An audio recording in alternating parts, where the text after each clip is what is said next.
हाँ जी, good morning. तो आज हम शुरू करने वाले हैं डायरेक्ट टैक्स का रिवीजन। सबसे पहले करते हैं हम हाउस प्रॉपर्टी हेड का रिवीजन। हाउस प्रॉपर्टी हेड का चार्जिंग सेक्शन है 22। Rental income house property head में कब अप्लीकेबल होगी, उसकी कुछ कंडीशंस हैं। पहली कंडीशन है there must be a house property, और हाउस प्रॉपर्टी का मीनिंग है बिल्डिंग या building plus land appurtenant thereto. दूसरी कंडीशन है एसएससी उस प्रॉपर्टी का ओनर होना चाहिए। और तीसरी कंडीशन है कि वो प्रॉपर्टी एसएससी अपने बिजनेस और प्रोफेशन में यूज नहीं कर रहा होना चाहिए। एसएससी ओनर है उस प्रॉपर्टी का, लैंडलॉर्ड है। एसएससी उस प्रॉपर्टी को अपने बिजनेस और प्रोफेशन में यूज नहीं कर रहा होना चाहिए। टीनेंट यूज कर सकता है, अगर टीनेंट बिजनेस और प्रोफेशन में यूज कर रहा है तो yes, house property head applicable होगा। अब हम सेक्शन 23 समझने से पहले समझते हैं कि हाउस प्रॉपर्टी हेड के टाइप्स कितने होते हैं। House property late out property हो सकती है, हो सकता है आपने किराए पर दे रखी हो। दूसरा, house property self occupied property हो सकती है, जो आप सेल्फ ऑक्यूपेशन खुद के रेजिडेंस के लिए यूज कर रहे हो। तीसरा टाइप है not occupied property. Not occupied property NOP, NOP का मतलब है वो प्रॉपर्टी जो एसएससी यूज नहीं कर पाया, जो एसएससी ऑक्यूपाई नहीं कर पाया, कारण एसएससी का बिजनेस प्रोफेशन और एम्प्लॉयमेंट जॉब कहीं दूसरे प्लेस पर था, और उस दूसरे प्लेस पर एसएससी को किराए के मकान में रहना पड़ रहा है, और एसएससी की खुद की ओन्ड प्रॉपर्टी इस जगह पर खाली पड़ी है, उसने किराए पर भी नहीं दी है, तो इस प्रॉपर्टी को कहा जाता है नॉट ऑक्यूपाइड प्रॉपर्टी। और प्रॉपर्टी का चौथा टाइप है deem to be let out. Deem to be let out का मतलब वो प्रॉपर्टी एक्चुअली लेट आउट नहीं है, बट कुछ सिचुएशन में उसे deem to be let out मान लिया जाएगा कि एसएससी ने उसको लेट आउट कर रखा है। ठीक है, तो deem to be let out property क्या होती है आगे चलकर हम समझेंगे। सबसे पहले हम कैलकुलेशन करते हैं एनुअल वैल्यू। एनुअल वैल्यू मतलब टैक्सेबल अमाउंट। सबसे पहले करते हैं हम इसमें लेट आउट प्रॉपर्टी का एनुअल वैल्यू कैसे निकाला जाएगा, मतलब टैक्सेबल वैल्यू, टैक्सेबल अमाउंट कैसे निकाला जाएगा। उसके लिए एप्लीकेबल होता है सेक्शन 23 सबसेक्शन 1। ये सेक्शन क्या बोलता है कि जो प्रॉपर्टी आपने लेट आउट कर रखी है उसका फेयर रेंट लीजिए, और म्यूनिसिपल वैल्यू लीजिए, और स्टैंडर्ड रेंट लीजिए। फेयर वैल्यू का क्या मतलब है, फेयर रेंट का क्या मतलब है? फेयर रेंट का मतलब है rent of similar property in the neighbourhood, मतलब आपके प्रॉपर्टी की रेंट जनरेटिंग कैपेसिटी क्या है। दूसरा कहलाता है म्यूनिसिपल वैल्यू। म्यूनिसिपल वैल्यू का मतलब है कि म्यूनिसिपल रिकॉर्ड्स में म्यूनिसिपल अथॉरिटी ने आपकी प्रॉपर्टी की क्या वैल्यू फिक्स कर रखी है, वो कहलाता है म्यूनिसिपल वैल्यू। और तीसरा होता है आपका स्टैंडर्ड रेंट। स्टैंडर्ड रेंट क्या होता है, कुछ स्टेट में गवर्नमेंट ने रेंट कंट्रोल एक्ट अप्लाई कर रखा है, उस रेंट कंट्रोल एक्ट में मैक्सिमम रेंट फिक्स कर रखा है, वही कहलाता है कि ये आप प्रॉपर्टी का इतना ही रेंट चार्ज कर सकते हो, इससे ज्यादा नहीं, तो वो कहलाता है स्टैंडर्ड रेंट। तो आपको तीन चीजें क्वेश्चन में गिवन होंगी, क्या, फेयर रेंट, और म्यूनिसिपल वैल्यू, और स्टैंडर्ड रेंट। ठीक है, अब समझते हैं हम कि फेयर रेंट और म्यूनिसिपल वैल्यू का विच एवर इज हायर ले लेंगे, उसको बोलेंगे जेड वैल्यू। कुछ सिचुएशन में अगर फेयर रेंट गिवन ना हो तो actual rent multiplied by 12, actual rent per month multiplied by 12, वो भी हम फेयर रेंट के रूप में ले सकते हैं। तो हमने क्या बोला, फेयर रेंट और म्यूनिसिपल वैल्यू उसका हायर लेंगे, उसको बोलेंगे जेड वैल्यू। फिर उसको कंपेयर करेंगे हम स्टैंडर्ड रेंट से, और इन दोनों में से जेड वैल्यू और स्टैंडर्ड रेंट में से जो भी कम होगा उसको हम बोलेंगे एक्सपेक्टेड रेंट। तो यहां पर तो हमने हायर लिया, कारण गवर्नमेंट बड़े अमाउंट को टैक्सेबल करना चाहती है, और फिर जेड वैल्यू और स्टैंडर्ड रेंट को जब कंपेयर किया तो विच एवर इज लेस लिया। क्यों? क्योंकि स्टैंडर्ड रेंट जो है वो मैक्सिमम रेंट है, इसलिए यहां पर हम विच एवर इज लेस लेंगे। ठीक है, तो इस तरीके से हमारे पास जेड वैल्यू और स्टैंडर्ड रेंट का विच एवर इज लेस जो अमाउंट आया वो कहलाएगा एक्सपेक्टेड रेंट। अब एक बात समझिए, एक्सपेक्टेड रेंट इन जनरल पूरे 12 महीने का होता है, अगर पूरे 12 महीने एसएससी के पास इस प्रॉपर्टी की ओनरशिप रही है तो एक्सपेक्टेड रेंट इन जनरल 12 महीने का होता है। और एक्चुअल रेंट हम लेंगे रिसीव्ड और रिसीवेबल। रिसीवेबल मतलब टीनेंट प्रॉपर्टी में रह रहा था लेकिन उसने किराया नहीं दिया, वो रेंट अभी भी हमको रिसीवेबल है तो भी हम यहां ले लेंगे। बट ध्यान रहे कि एक्चुअल रेंट जो है वो सिर्फ लेट आउट पीरियड का लेंगे, जितने पीरियड के लिए हमने प्रॉपर्टी किराए पर दी है। फॉर एग्जांपल हमने प्रॉपर्टी सिर्फ 9 महीने के लिए किराए पर दी है तो एक्चुअल रेंट सिर्फ 9 महीने का लिया जाएगा। अब एक्सपेक्टेड रेंट और एक्चुअल रेंट दोनों का कंपेयर करके हम निकालेंगे ग्रॉस एनुअल वैल्यू। तो कैसे निकालेंगे एक्सपेक्टेड रेंट और एक्चुअल रेंट, दोनों को कंपेयर कैसे करेंगे, उसके लिए है ये टेबल। तो टेबल समझते हैं। एक्सपेक्टेड रेंट को हमको कंपेयर करना है एक्चुअल रेंट से, लेकिन कुछ सिचुएशन में हो सकता है हमारे पास एक्चुअल रेंट ना हो।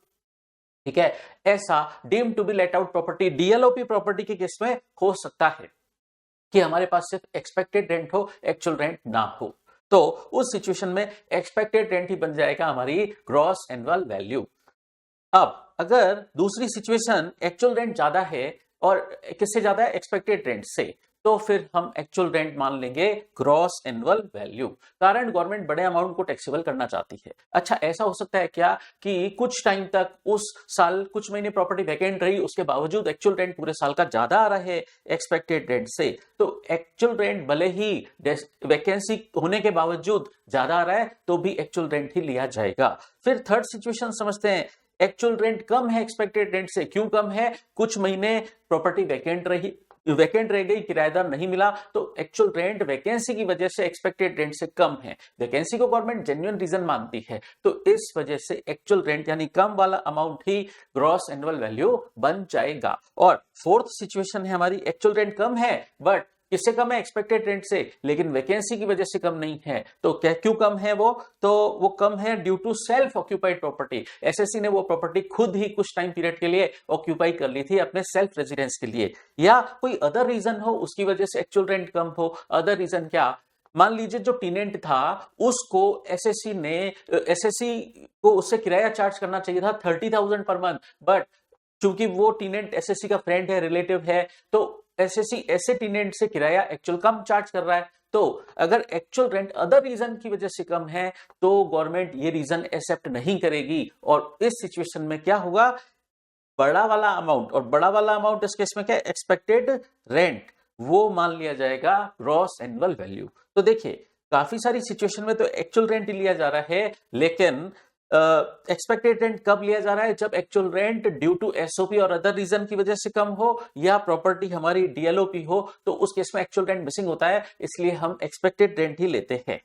अब ग्रॉस एनुअल वैल्यू हमारी आ चुकी है, हमने एक्सपेक्टेड रेंट और एक्चुअल रेंट को कंपेयर करके ग्रॉस एनुअल वैल्यू निकाल दी। अब इसके बाद क्या होगा, इसके बाद म्युनिसिपल टैक्सेस लेस होंगे, म्युनिसिपल टैक्सेस का डिडक्शन मिलेगा और अनरियलाइज रेंट का डिडक्शन मिलेगा। तो म्युनिसिपल टैक्स का डिडक्शन ग्रॉस एनुअल वैल्यू में से लेस करेंगे, लेकिन कुछ कंडीशन सेटिस्फाई हो तो।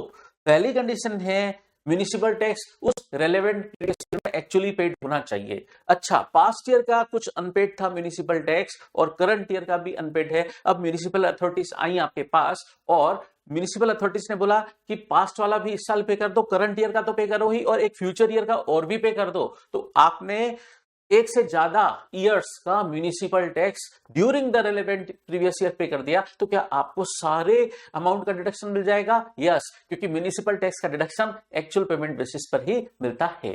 तो म्युनिसिपल टैक्सेस का डिडक्शन एक्चुअल पेमेंट बेसिस पर है, और वो भी तभी जब वो एसएससी लैंडलॉर्ड ने पे किया है।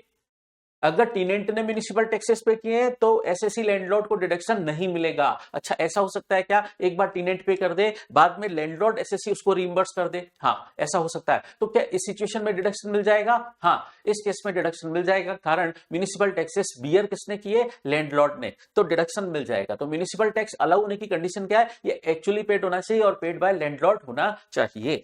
अच्छा, म्युनिसिपल टैक्स होता क्या है? म्युनिसिपल टैक्सेस को कई बार ऐसे लिखा जाता है local taxes, water tax, fire tax, sewerage tax. जो लोकल अथॉरिटी या म्युनिसिपल अथॉरिटी चार्ज कर रही है वो कहलाएगा म्युनिसिपल टैक्स।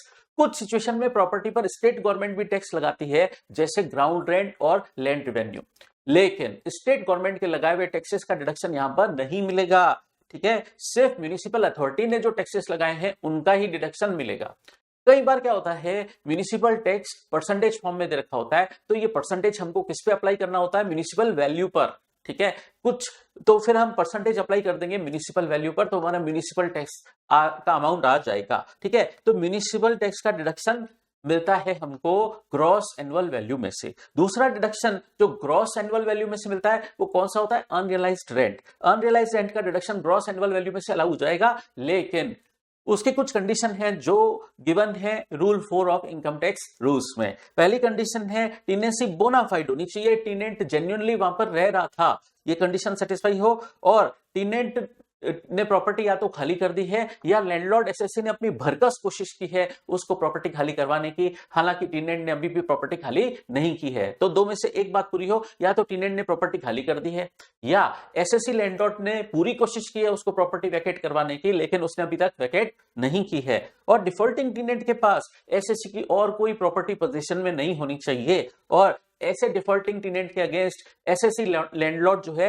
वो लीगल प्रोसीडिंग्स इनिशिएट कर चुका है, या एसएससी प्रूव कर सके कि लीगल प्रोसीडिंग्स करना यूजलेस है, तो भी अनरियलाइज्ड रेंट का डिडक्शन मिल जाएगा। किसमें से? ग्रॉस एनुअल वैल्यू में से। अब ग्रॉस एनुअल वैल्यू में से दो डिडक्शन लेस हो गए, म्युनिसिपल टैक्स और अनरियलाइज्ड रेंट। अब आएगी हमारी नेट एनुअल वैल्यू, और नेट एनुअल वैल्यू में से फिर दो डिडक्शन मिलेंगे सेक्शन 24A में, स्टैंडर्ड डिडक्शन, जो नेट एनुअल वैल्यू का 30% फ्लैट अलाउ होता है, और फिर section 24 clause B, interest on borrowed capital यानी हाउसिंग लोन। ये दो डिडक्शन जब हमारी नेट एनुअल वैल्यू में से लेस होंगे तो आ जाएगी इनकम फ्रॉम हाउस प्रॉपर्टी। तो क्या हुआ, ग्रॉस एनुअल वैल्यू में से दो डिडक्शन लेस हुए, म्युनिसिपल टैक्स, अनरियलाइज्ड रेंट, तो एनएवी आई, और एनएवी में से स्टैंडर्ड डिडक्शन और interest on borrowed capital less हुआ, तो आई हमारे पास इनकम फ्रॉम हाउस प्रॉपर्टी। फिर बात करते हैं, ये तो हमने प्रोसीजर समझा लेट आउट प्रॉपर्टी का।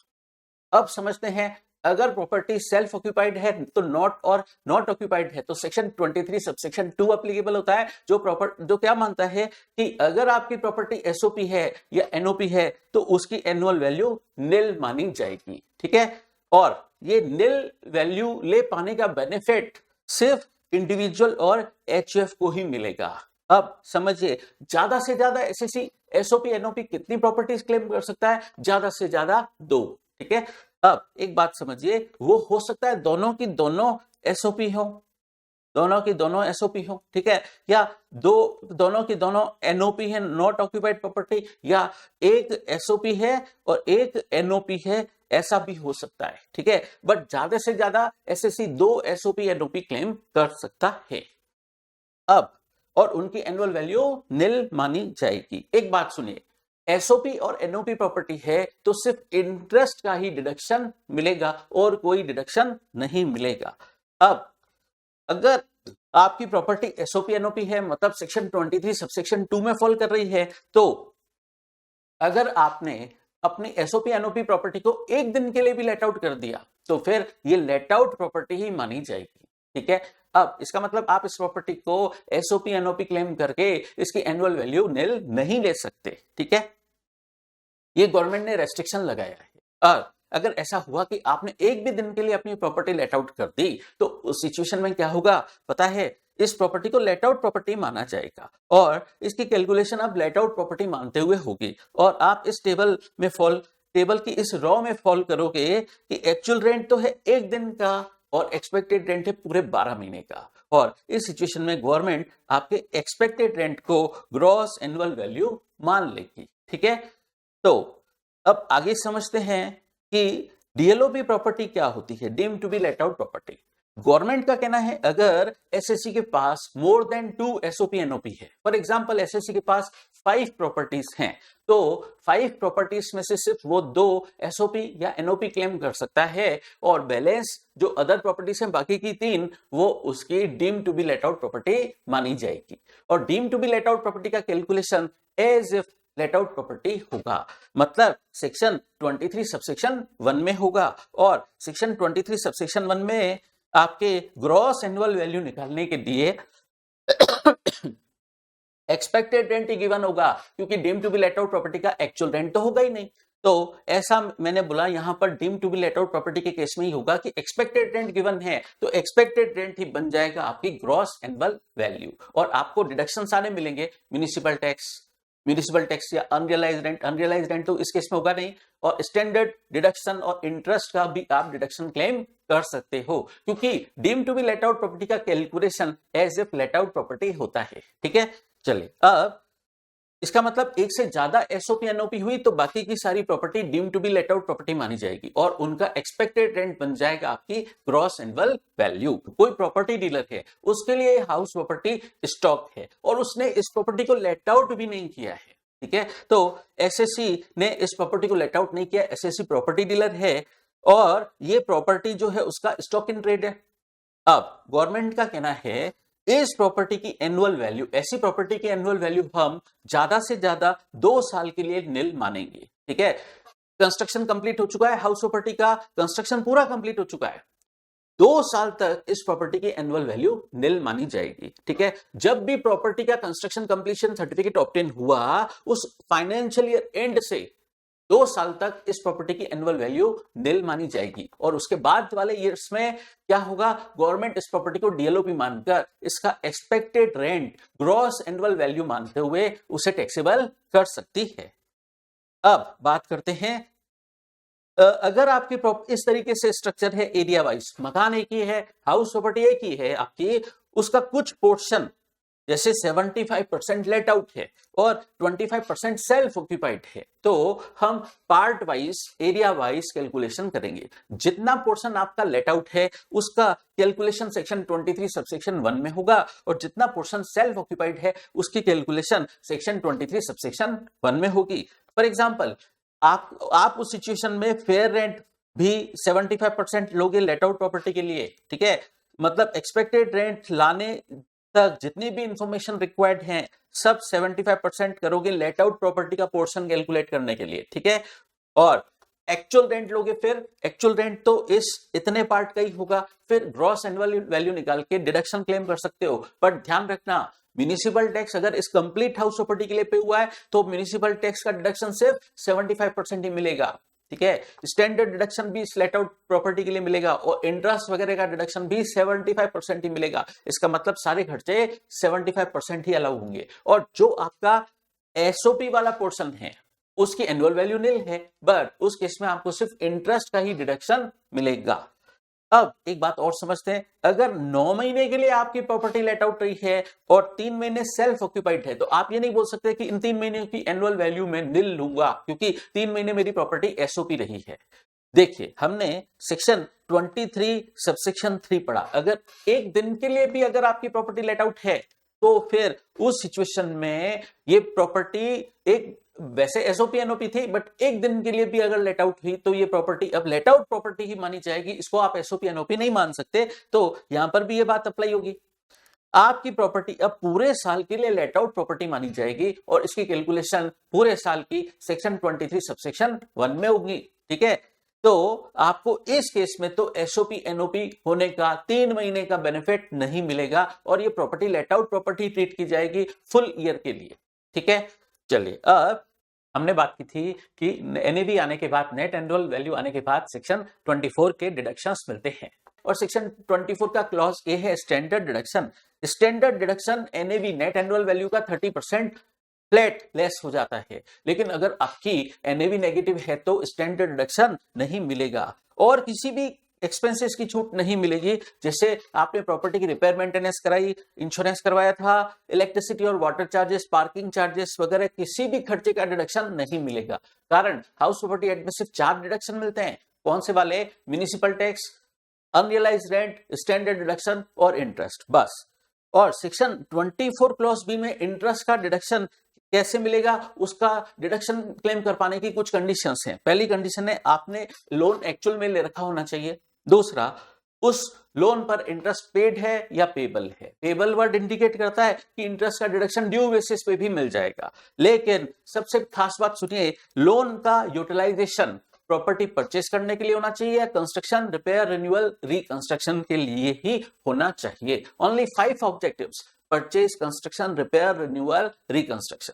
इस पर्पस के लिए अगर आपने लोन लिया है तो इंटरेस्ट का डिडक्शन मिल जाएगा। लेकिन फॉर एग्जांपल आपने म्युनिसिपल टैक्स चुकाने के लिए लोन लिया है तो इंटरेस्ट का डिडक्शन नहीं मिलेगा। अब एक बात सुनिए, इंटरेस्ट आपको 2 पार्ट में कैलकुलेट करना है। पहला पार्ट कहलाता है प्री कंस्ट्रक्शन पीरियड इंटरेस्ट और दूसरा पार्ट कहलाता है करंट ईयर इंटरेस्ट। ठीक है, तो प्री कंस्ट्रक्शन पीरियड इंटरेस्ट क्या होता है समझते हैं।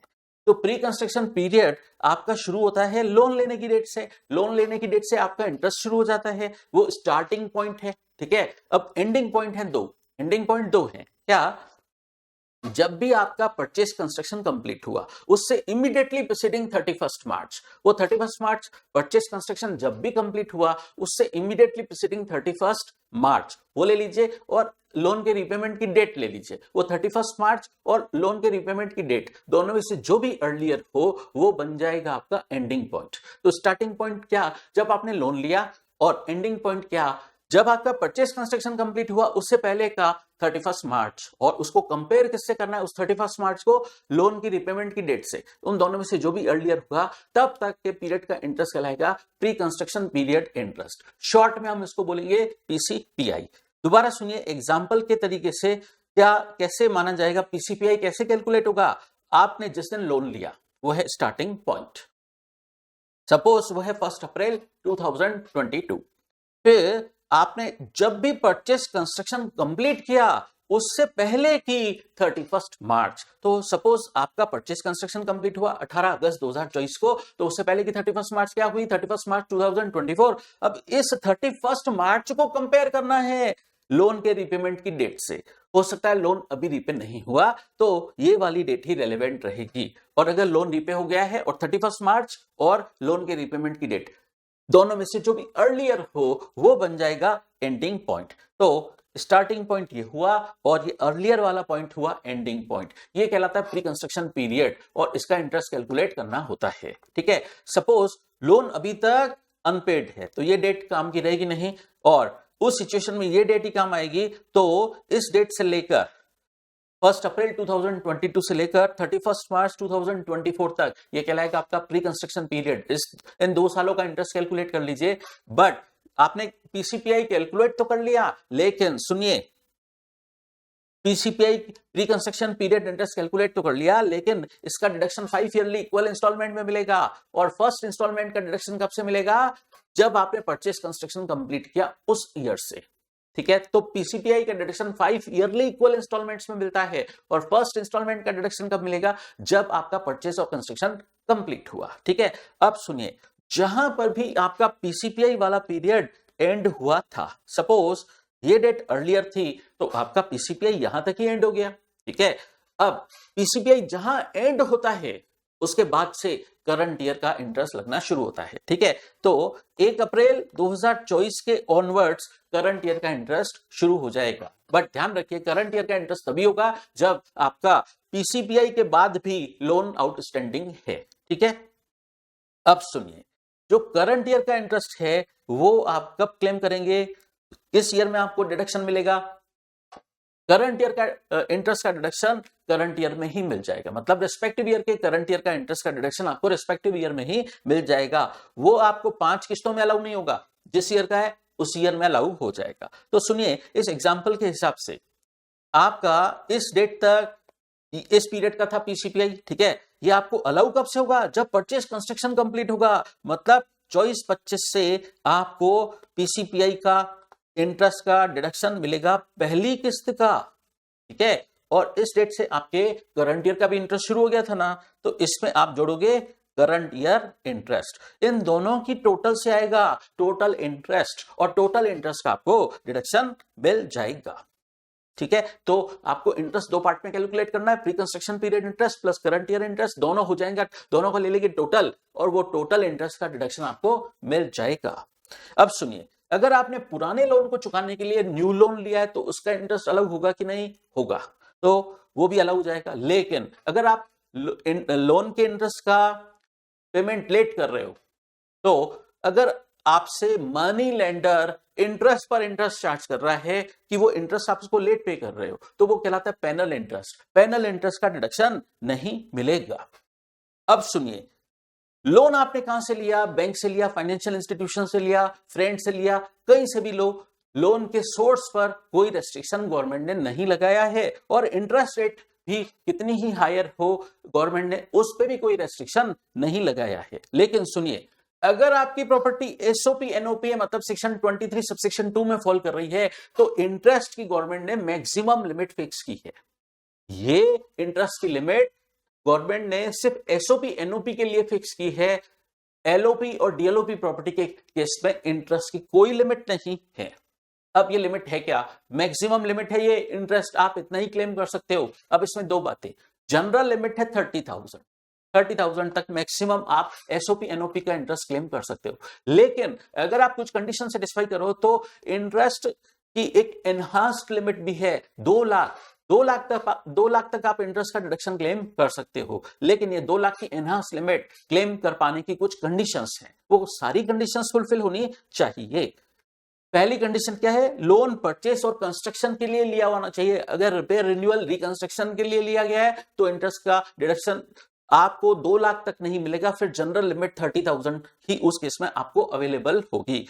दूसरी कंडीशन क्या सेटिस्फाई होनी चाहिए? लोन आपने ले रखा है 1 अप्रैल 99 के ऑन और आफ्टर, तभी आपको 2 लाख की एनहांस लिमिट अवेलेबल होगी। और तीसरी कंडीशन, जब आपने लोन लिया उस फाइनेंशियल ईयर एंड से 5 साल तक आपको परचेज और कंस्ट्रक्शन कंप्लीट कर लेना है। ये तीनों कंडीशन फुलफिल होंगी तो आपको 2 लाख की एनहांस लिमिट इंटरेस्ट की अवेलेबल हो जाएगी। अब ये जनरल लिमिट 30,000 या एनहांस लिमिट 2 लाख सिर्फ एसओपी एनओपी प्रॉपर्टी के केस में, डीएलओपी और एलओपी प्रॉपर्टी के केस में इंटरेस्ट की कोई भी लिमिट नहीं है, आप कितना भी इंटरेस्ट क्लेम कर सकते हैं। अब एक बात सुनिए, ये जो 30,000 की जनरल लिमिट है इंटरेस्ट के लिए और एनहांस लिमिट है 2 लाख इंटरेस्ट के लिए, वो एसओपी एनओपी प्रॉपर्टी के कनेक्शन में है। और आप एसओपी एनओपी ज्यादा से ज्यादा कितनी क्लेम कर सकते हो? सिर्फ 2 प्रॉपर्टीज। तो मेरा सवाल है, ये 30,000 और 2 लाख दोनों एसओपी एनओपी के लिए इंडिविजुअली है या इन दोनों एसओपी एनओपी के एग्रीगेट के लिए है?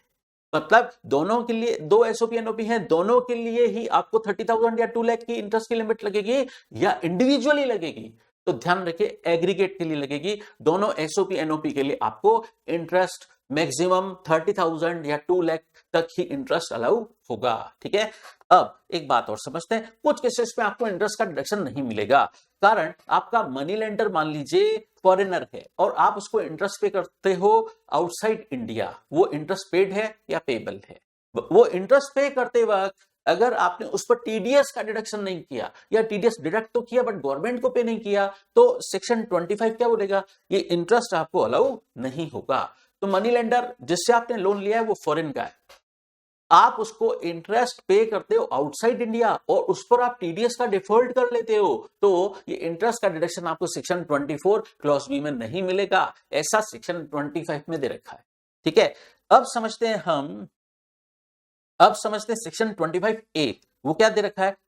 आपने पास्ट में आपने कभी मान लीजिए यहां पर आपने अनरियलाइज्ड रेंट का डिडक्शन क्लेम किया था पास्ट में कभी, अब उस अनरियलाइज्ड रेंट की रिकवरी मिल रही है आपको, डिफॉल्टिंग टेनेंट आपको वो अनरियलाइज्ड रेंट का पेमेंट कर रहा है, तो क्या ये रिकवरी टैक्सेबल होगी? यस, सेक्शन 25A एप्लीकेबल होगा।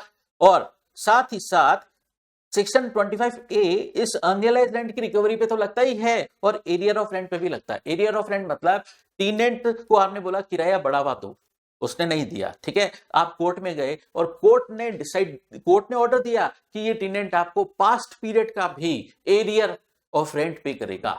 ठीक है, तो अगर किराया रेट्रोस्पेक्टिव डेट से बढ़ा कोर्ट ऑर्डर की वजह से, तो वो कहलाता है arrear of rent. Arrear of rent की रिकवरी हुई या अनरियलाइज्ड रेंट की रिकवरी हुई, दोनों सेक्शन 25A में टैक्सेबल होंगे, दोनों टैक्सेबल होंगे। और इसका इफेक्ट कब दिया जाएगा? आप पहले करंट ईयर की हाउस प्रॉपर्टी नॉर्मल रूल्स के अकॉर्डिंग निकाल दीजिए, ये तो पास्ट ईयर की रिकवरी है ना, तो ये बिल्कुल एंड में आपको जोड़ना है। ठीक है, रिकवरी बिल्कुल एंड में जोड़नी है, पहले आप करंट ईयर की हाउस प्रॉपर्टी एट की इनकम निकाल दीजिए, फिर ये रिकवरी बिल्कुल एंड में जोड़ दीजिए। लेकिन ध्यान रहे, ये रिकवरी पूरी टैक्सेबल नहीं होगी, इसमें से आप 30% स्टैंडर्ड डिडक्शन क्लेम कर सकते हो और 70% ही रिकवरी टैक्सेबल होगी। तो पहले करंट ईयर का हिसाब किताब कर लीजिए, करंट ईयर की income from house property calculate कर लीजिए, फिर लास्ट में ऐड करिए रिकवरी अंडर सेक्शन 25A और वो भी सिर्फ 70%, क्योंकि 30% तो इस रिकवरी में से आपको स्टैंडर्ड डिडक्शन मिल जाएगा। अब एक एग्जांपल समझते हैं, एक डिटेल में बात समझते हैं। मान लीजिए आपका अनरियलाइज्ड रेंट एक्चुअल था 40,000, लेकिन किसी रीजन की वजह से आप इनकम टैक्स में डिडक्शन क्लेम कर पाए सिर्फ 30,000, तो आपका 10,000 से डिडक्शन क्लेम करना अनरियलाइज्ड रेंट का शॉर्ट रह गया 10,000 से। अब मान लीजिए फ्यूचर में, अभी करंट ईयर में आपको रिकवरी हुई, अनरियलाइज्ड रेंट का डिडक्शन आपने पास्ट में क्लेम किया था, अभी आपको करंट ईयर में रिकवरी मिली अनरियलाइज्ड रेंट की, तो आपका जो पहले डिडक्शन करंट ईयर में रिकवरी कितनी मिली 15,000, पास्ट में आपका शॉर्ट डिडक्शन कितना रह गया था 10,000, वो अभी आप करंट ईयर में क्लेम कर सकते हो। जो पास्ट ईयर में शॉर्ट डिडक्शन रहा था वो आप इस करंट ईयर की रिकवरी में से क्लेम कर सकते हो। अब रिकवरी टैक्सेबल होगी सिर्फ 5,000 और इस 5,000 में से भी आप 30% स्टैंडर्ड डिडक्शन लेस कर सकते हो और बैलेंस रिकवरी 3,500 ही टैक्सेबल होगी।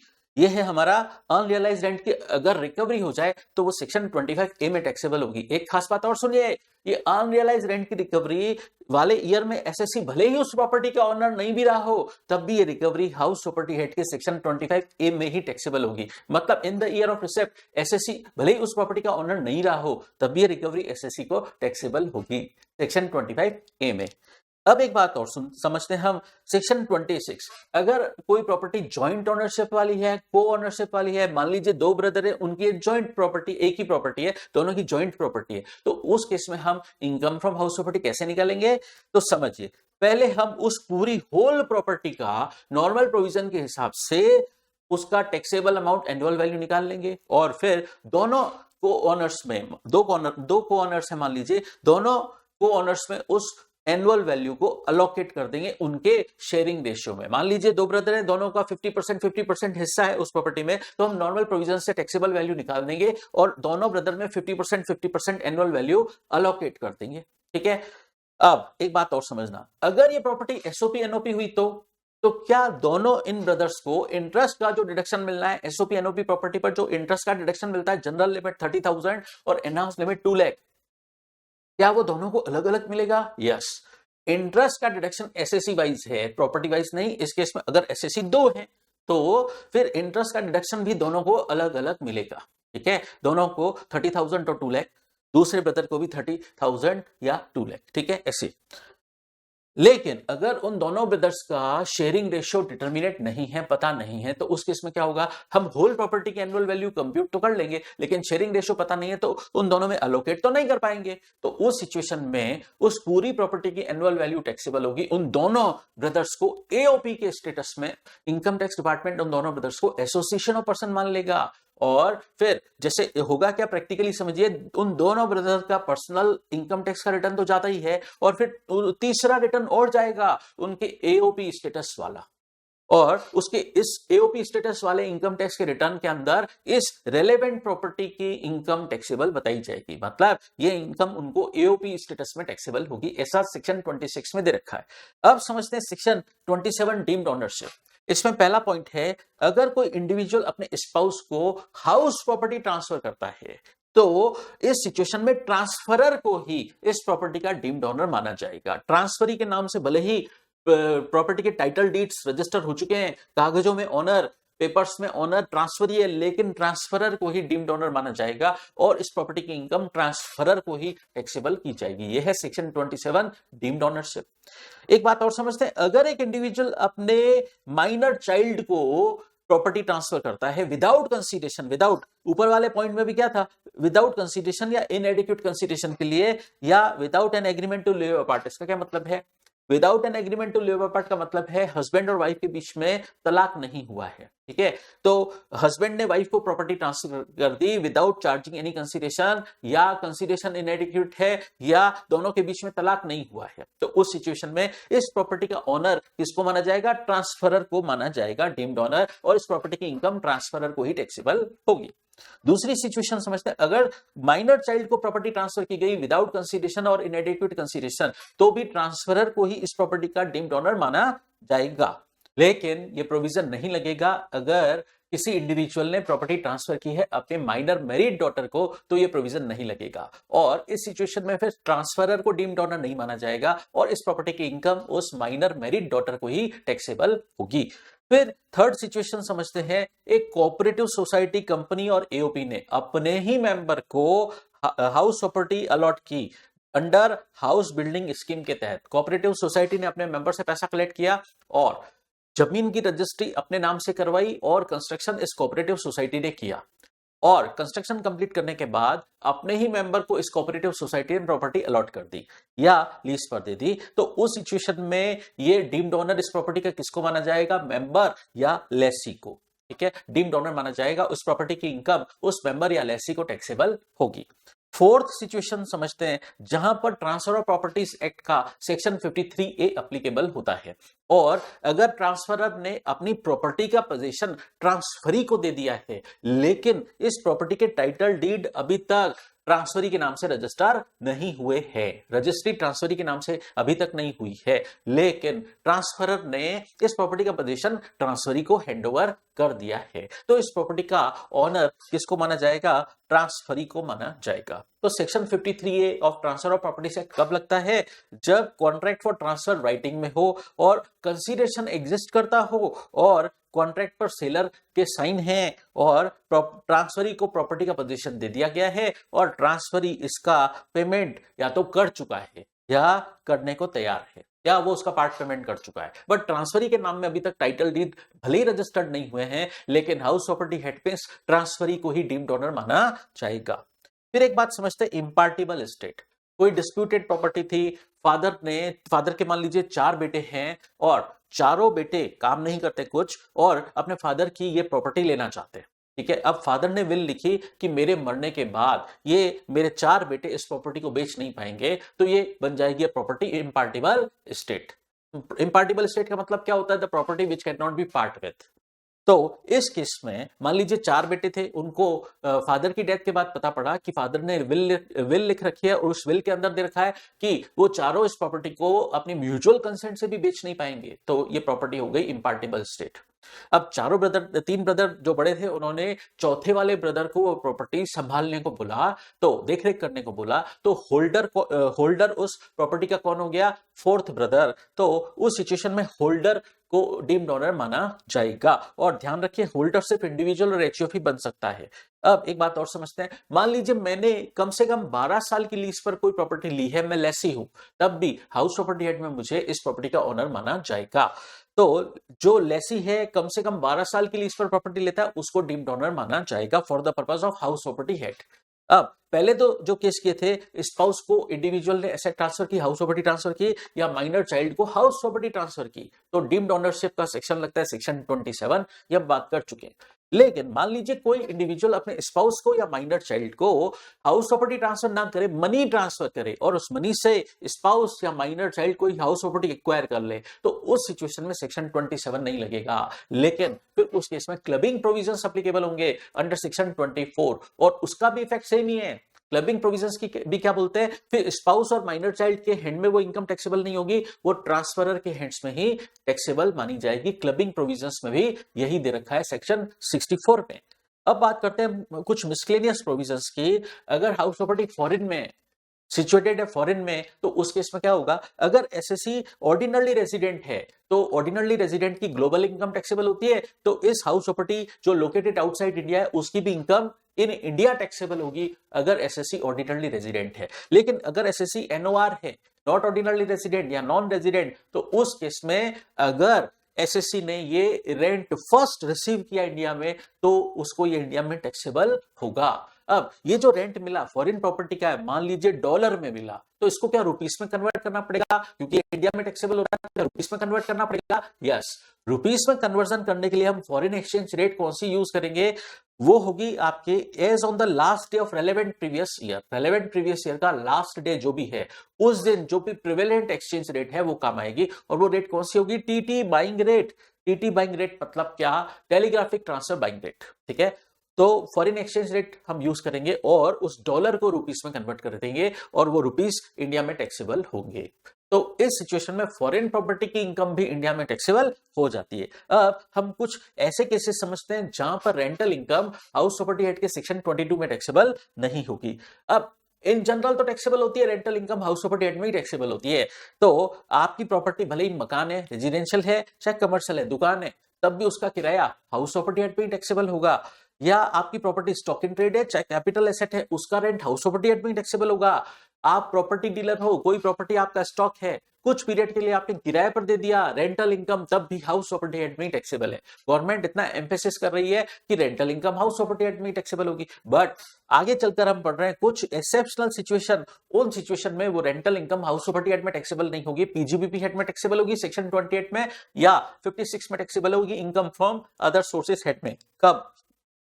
अगर कोई प्लॉट है विदाउट सुपर स्ट्रक्चर तो वो हाउस प्रॉपर्टी ही नहीं है, तो उसकी रेंटल इनकम आपको या तो पीजीबीपी हेड में टैक्सेबल होगी या income from other sources head में टैक्सेबल होगी। दूसरा, सबलेटिंग मतलब मैंने प्रॉपर्टी किराए पर ली और आगे उसको सबलेट कर दिया, तो इस सिचुएशन में मैं तो प्रॉपर्टी का ऑनर नहीं हूं ना। हाउस प्रॉपर्टी हेड कब लगता है? जब एसएससी उस प्रॉपर्टी का ऑनर होता है। इस वजह से सबलेटिंग से अगर रेंटल इनकम मिली है तो वो पीजीबीपी हेड में टैक्सेबल होगी या income from other sources head में टैक्सेबल होगी, वो हाउस प्रॉपर्टी हेड में तो टैक्सेबल नहीं होगी। अब आप एक पॉइंट का ध्यान रखिए, जो लीज वाला पॉइंट मैंने बताया था कि कम से कम 12 साल की लीज पर लेते हैं, तो उस सिचुएशन में सबलेटिंग वाला पॉइंट आई जाता है, लेकिन लेसी को ही टैक्सेबल होता है। अब कंपोजिट रेंट है, अगर SSC house property let out कर रहा है अदर एसेट्स अदर फैसिलिटीज के साथ, तो अगर ये लेटिंग जो बिल्डिंग भी लेट आउट कर दी और other asset plant machinery furniture भी लेट आउट कर दिया, तो ये कहलाता है कंपोजिट रेंट। अगर लेटिंग जो है वो सेपरेबल है, अलग अलग है, तो उस सिचुएशन में बिल्डिंग वाला किराया हाउस प्रॉपर्टी हेड में टैक्सेबल होगा और अदर एसेट्स अदर फैसिलिटीज का किराया पीजीबीपी हेड में या अदर सोर्सेस हेड में टैक्सेबल होगा। लेकिन लेटिंग अगर इनसेपरेबल है, इनसेपरेबल का मतलब क्या, वो हाउस प्रॉपर्टी और अदर एसेट्स अलग अलग लेट आउट करना पॉसिबल नहीं है। जैसे कोल्ड स्टोरेज है आपके पास, कोल्ड स्टोरेज में बिल्डिंग है और बिल्डिंग के अंदर क्या है, प्लांट मशीनरी फर्नीचर है, ये आपको इकट्ठे ही लेट आउट करना पड़ता है। लेटिंग इनसेपरेबल हो गई इस केस में, तो फिर पूरा का पूरा रेंट हाउस प्रॉपर्टी हेड में टैक्सेबल नहीं होगा और कहां टैक्सेबल होगा, पीजीबीपी हेड में या अदर सोर्सेस हेड में टैक्सेबल होगा। अब एक नया अमेंडमेंट सुनिए, इस बार पीजीबीपी हेड के चार्जिंग सेक्शन 28 में एक्सप्लेनेशन नंबर 3 इंसर्ट हुआ, उसका इफेक्ट हाउस प्रॉपर्टी हेड पे पड़ रहा है। वो क्या? वो है, अगर आप रेजिडेंशियल हाउस की लेटिंग करते हो और आपको रेंटल इनकम मिलती है, तो ये किसी भी सिचुएशन में बिजनेस इनकम नहीं मानी जाएगी। काफी एसएससी क्या क्लेम कर रहे थे कि ये बिल्डिंग वगैरह लेट आउट करना हमारा बिजनेस है, तो उस सिचुएशन में हम इसको पीजीबीपी हेड में टैक्सेबल करेंगे। बट अब गवर्नमेंट ने अमेंडमेंट करके क्लियर कर दिया है कि ये इनकम आपके पीजीबीपी हेड में टैक्सेबल नहीं होगी, ये rental income house property head में टैक्सेबल होगी। बट ध्यान रखिए, ये अमेंडमेंट सिर्फ रेजिडेंशियल हाउस के लिए हुआ है। कमर्शियल प्रॉपर्टी अगर आप किराए पर देते हो और किराए पर देना आपका बिजनेस है, तो फिर वो कमर्शियल प्रॉपर्टी के रेंटल इनकम जो है वो आप पीजीबीपी हेड में टैक्सेबल बता सकते हो। ठीक है, कारण ये अमेंडमेंट सिर्फ रेजिडेंशियल प्रॉपर्टी के लिए हुआ है, कमर्शियल प्रॉपर्टी के लिए नहीं। अब एक बात और समझते हैं, अगर ऑनरशिप से रिलेटेड है ये बात, एक्सपेक्टेड रेंट इन जनरल क्या होता है, पूरे 12 महीने का लेते हो, ये मानते हुए कि प्रॉपर्टी की ऑनरशिप एसएससी के पास पूरे 12 महीने थी। ठीक है, लेकिन अगर मान लीजिए एसएससी ने कोई प्रॉपर्टी परचेस की है 1 मई 2024 को, तो उस सिचुएशन में आप क्या करोगे, 11 महीने का ही एक्सपेक्टेड रेंट लोगे, क्योंकि अप्रैल के महीने में आपके पास इस प्रॉपर्टी की ऑनरशिप है ही नहीं। यही बात कंस्ट्रक्शन के केस में लगेगी। जब आपका कंस्ट्रक्शन कंप्लीट हुआ, मान लीजिए आपका कंस्ट्रक्शन कंप्लीट हुआ during the relevant previous year, mid of the year, तो उस सिचुएशन में भी जब आपका कंस्ट्रक्शन कंप्लीट हुआ तब से ही रेंटल इनकम टैक्सेबल होगी। एक्सपेक्टेड रेंट आप बाद वाले पीरियड का ही लोगे जब कंस्ट्रक्शन कंप्लीट हुआ। ठीक है, और जैसे आप कोई प्रॉपर्टी मान लीजिए 28 फरवरी को बेच चुके हो और मार्च में आपकी इस प्रॉपर्टी की ऑनरशिप है नहीं, तो इस सिचुएशन में भी आप एक्सपेक्टेड रेंट 11 महीने का लोगे। समझे बात? इसको हम बोलते हैं computation for a part of year, इसका इफेक्ट पड़ता है एक्सपेक्टेड रेंट पर। समझे बात? अब एक दो छोटी छोटी बातें और करते हैं। आपको एडवांस रेंट मिला फ्यूचर ईयर का, ठीक है, तो क्या इसी ईयर में टैक्सेबल होगा या उस रेलेवेंट ईयर में टैक्सेबल होगा? एडवांस रेंट जिस फ्यूचर ईयर से कनेक्टेड है उसी ईयर में टैक्सेबल होगा। और एक छोटी सी बात और समझिए, आप अनरियलाइज्ड रेंट का डिडक्शन क्लेम नहीं कर पाए, किसी पर्टिकुलर ईयर में आप अनरियलाइज्ड रेंट का डिडक्शन क्लेम नहीं कर पाए, अब नेक्स्ट ईयर में क्लेम करना चाहते हैं, आप क्लेम नहीं कर पाएंगे। ठीक है, जिस ईयर का अनरियलाइज्ड रेंट है, जिस ईयर से बिलोंग करता है, उसी ईयर में आप अनरियलाइज्ड रेंट का डिडक्शन क्लेम कर सकते हैं। अच्छा, एक बात हम ऑलरेडी पढ़ चुके हैं, आपका अनरियलाइज्ड रेंट पास्ट में अनरियलाइज्ड रहा, बैड डेट हो गई, अब उसकी रिकवरी आ रही है, तो हम पढ़ चुके सेक्शन 25A में ये रिकवरी टैक्सेबल होगी। मैंने एग्जांपल भी दिया था, आपका अनरियलाइज्ड रेंट का एक्चुअल था 40,000 और आप इनकम टैक्स में 30,000 ही क्लेम कर पाए, आपका 10,000 का डिडक्शन शॉर्ट क्लेम हो गया, मतलब आप 10,000 तक का डिडक्शन आपका शॉर्ट डिडक्शन रह गया। अब करंट ईयर में आपको 15,000 की रिकवरी आती है, तो वो 10,000 का आपका पास्ट में जो डिडक्शन रह गया था, शॉर्ट डिडक्शन रह गया था 10,000, वो आप इस 15,000 में से क्लेम कर सकते हो। फिर बैलेंस रिकवरी बची 5000 और फिर 5000 में से भी आप 30% स्टैंडर्ड डिडक्शन लेस कर सकते हो। और ये मैंने बताया कि ये बिल्कुल एंड में इसका इफेक्ट देना, पहले करंट ईयर की income from house property calculate कर लेना, ठीक है, फिर इस अनरियलाइज्ड रेंट की रिकवरी को बिल्कुल एंड में शो करना और 70% ही टैक्सेबल होगा, 30% तो स्टैंडर्ड डिडक्शन मिल जाएगा ना। अब एक बात और समझते हैं, डिफॉल्ट टैक्स रेजिम से अगर एसएससी गवर्न हो रहा है सेक्शन 15BAC से, तो हाउस प्रॉपर्टी एक्ट के लॉस को लेकर गवर्नमेंट ने कुछ रेस्ट्रिक्शन इंपोज किए डिफॉल्ट टैक्स रेजिम में, वो भी समझ लेते हैं। अगर आपकी प्रॉपर्टी एसओपी एनओपी है तो एक इंटरेस्ट का ही डिडक्शन मिलता है, वो भी नहीं मिलेगा। अगर एसएससी डिफॉल्ट टैक्स रेजिम से गवर्न हो रहा है तो इंटरेस्ट का भी डिडक्शन नहीं मिलेगा। अगर वो प्रॉपर्टी एलओपी या डीएलओपी है और उसमें लॉस हो गया है तो एसएससी इंट्रा हेड मतलब हाउस प्रॉपर्टी हेड के अंदर ही किसी दूसरी प्रॉपर्टी की इनकम है तो उस इनकम से ये लॉस सेट ऑफ कर सकता है, इंट्रा हेड एडजस्टमेंट अलाउ है। लेकिन अगर हाउस प्रॉपर्टी हेड में लॉस है और एसएससी डिफॉल्ट टैक्स रेजिम से गवर्न हो रहा है तो उस सिचुएशन में दूसरे हेड से ये loss of house property set of नहीं होगा, मतलब इंटर हेड एडजस्टमेंट आप नहीं कर सकते। हाउस प्रॉपर्टी एक्ट का लॉस आप दूसरे हेड की इनकम से न तो सेट ऑफ कर सकते हैं और कैरी फॉरवर्ड भी नहीं कर सकते हैं। ये हुआ आपका हाउस प्रॉपर्टी एक्ट का रिवीजन कंप्लीट।